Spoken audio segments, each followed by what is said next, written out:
it was replied to in the end by Dr. Ambedkar, and he listed out the plurality and the people who were opposing at the time, the Muslim groups. Basically, he told them that this plurality was actually uh, opposed, and this plurality was kind of destroyed by your group.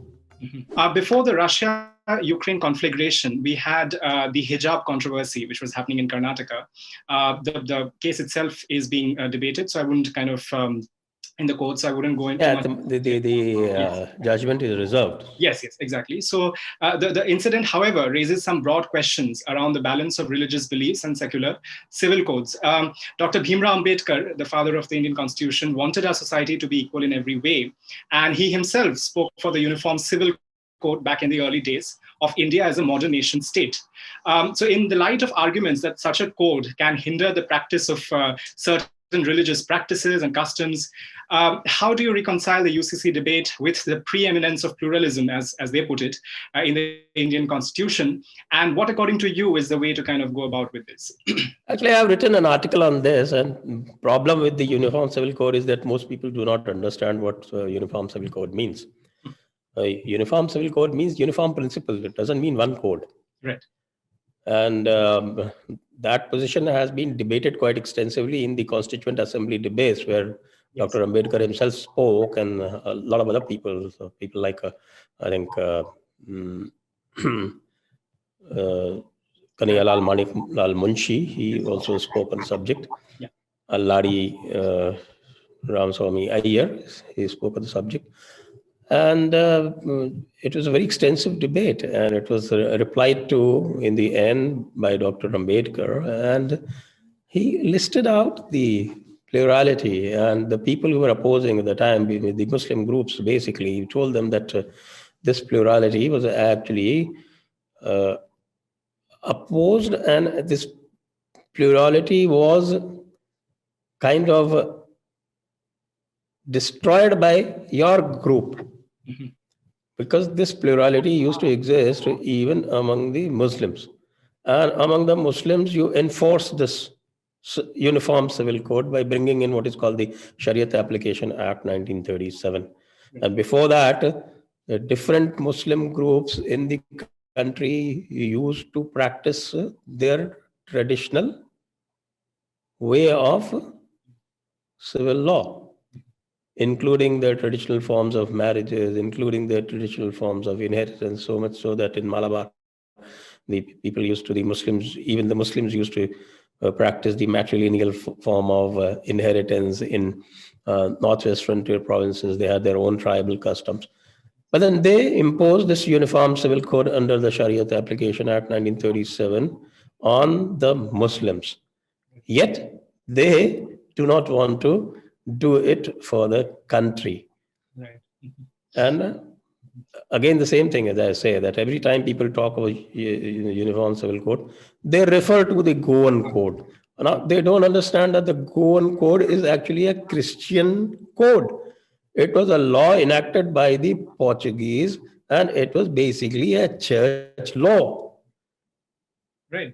And without reading it, people every time they tom the Goan example that okay, there is one civil code. They do not even realize that any marriage outside church needs to be recognized separately in that place. It's a completely discriminatory law. So what Uniform Civil Code basically means that you have uniform principles for the civil practices, the practices like marriage, divorce, inheritance, adoption, guardianship. These are the 5 principal components of civil law, or rather personal law. And for that, you enunciate uniform principles. And after that, people are free to practice it in their own way. And you can enact separate laws. Like the Hindu code bill, similarly, you can enact a law for Muslims which would prohibit, for instance, 4 marriages, which would allow adoption, which is not allowed among Muslims. and which should allow guardianship to women among Muslims, which is presently not allowed. So it's talking about uniform principles. It's not talking about one single code. And the whole brouhaha originates in this talk about one law. No, it cannot be one law. People should go and read that Constituent Assembly debate. And if they have difficulty, all they need to do is that they can just Google my article that say that Uniform Civil Code is not one civil code. Yeah, I mean, it's rather the uniformity of application of the guiding principles, and Uniform principles. And being consistent in the application thereof. Your initiative, Jaipur Dialogues, has been a noteworthy attempt at establishing an indict organization working towards building a narrative for Sanatan Parampara. And your organization speaks of, and I quote, and this is from the website, working towards nation building and recovery of the social and civilizational causes by the individuals who have confidence in India as a civilizational element. So how do you see us holding our own in this struggle of narratives? Because that's been one of the most important kind of, tussle, the subtler tussle of narratives and discourses. And why is that so important in today's world, according to you? Well, this whole thing, that if you look at the political maneuverings going on right now, and which are based basically on the academic maneuverings that have taken place in the West, and then they try to portray India having become one nation only under the smooth guiding hand of the West in 1947. Now, that's the fundamental idea that needs to be challenged, and that's why in my books also everywhere I said that the nationhood or the Rashtritva of India is very different from the race-based concept of nation or the West, and from the religion-based concept of nation of Islam. India is a civilizational nation, and it is called a Rashtra, and that name is as old as the Vedas. And European nationhood is based on race and ethnicity, and partly on linguistics. And the Islamic nationhood is based completely on religion. And because it is based on religion, and it comes into conflict with various other concepts, like your region, like your ethnicity. It's basically an artificial concept, and it is in evidence when we see that whole ummah is divided into 57 Islamic countries and so many non-Islamic countries where the part of this ummah is found. And of course, there's a basic conflict there again, because the narrative of the leading lights, whom I call Ashraf, or Ashraf is basically a plural of the word Sharif. Right. And this Sharif element, the elite among the Muslims, is the one that controls the narrative by doctrine.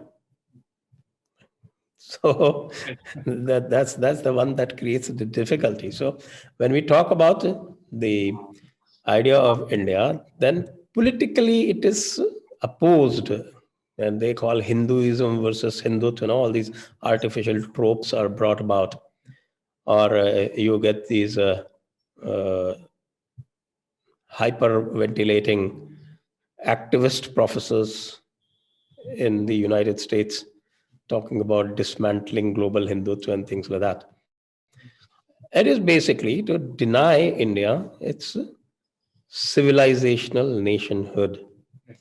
And I would say that they have been quite successful in this effort.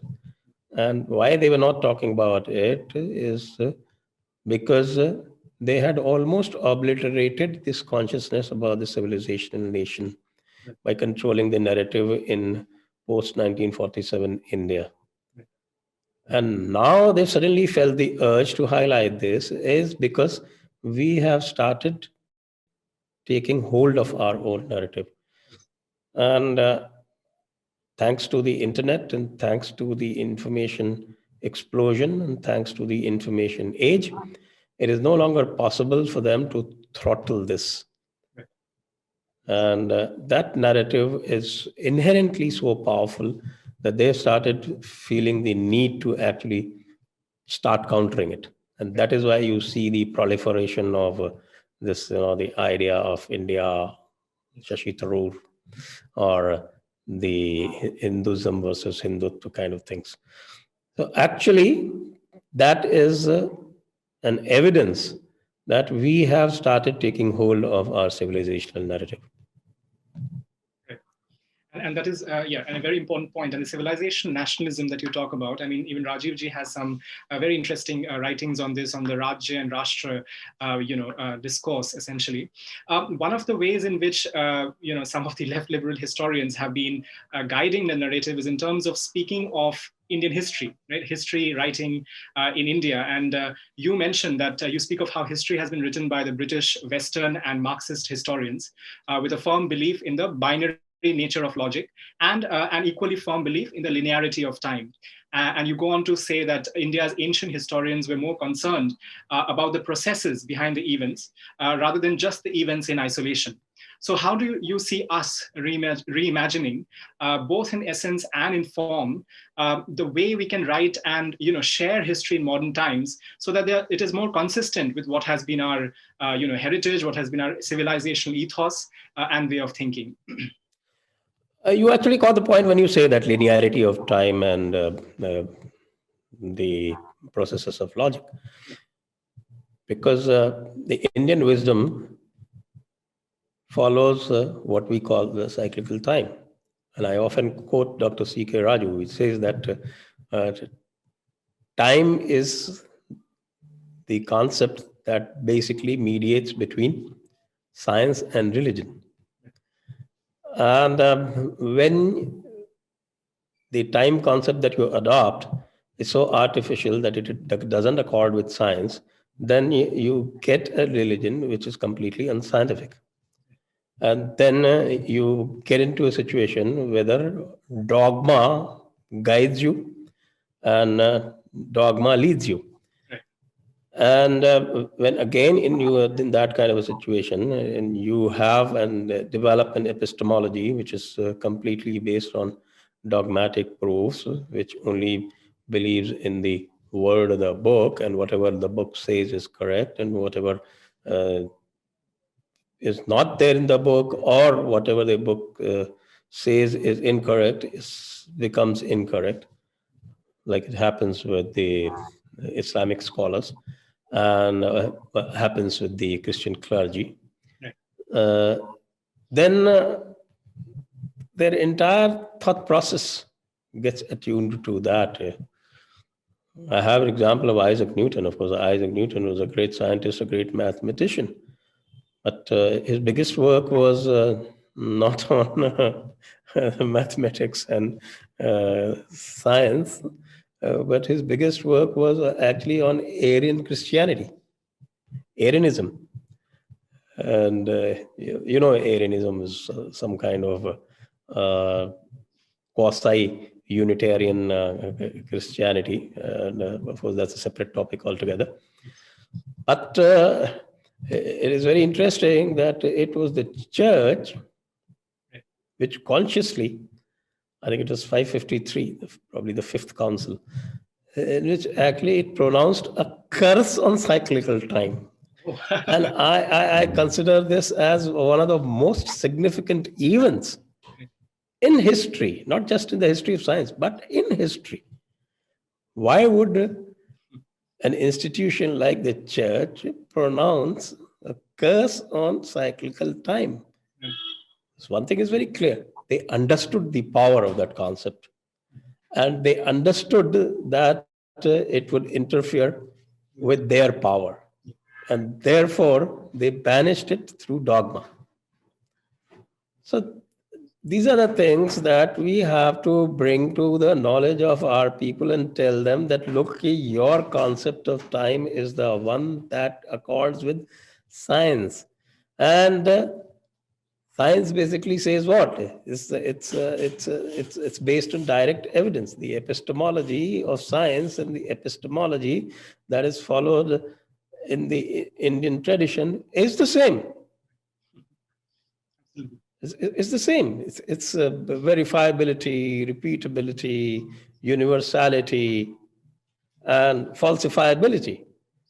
And because falsifiability means you have the freedom to try and falsify any proposition.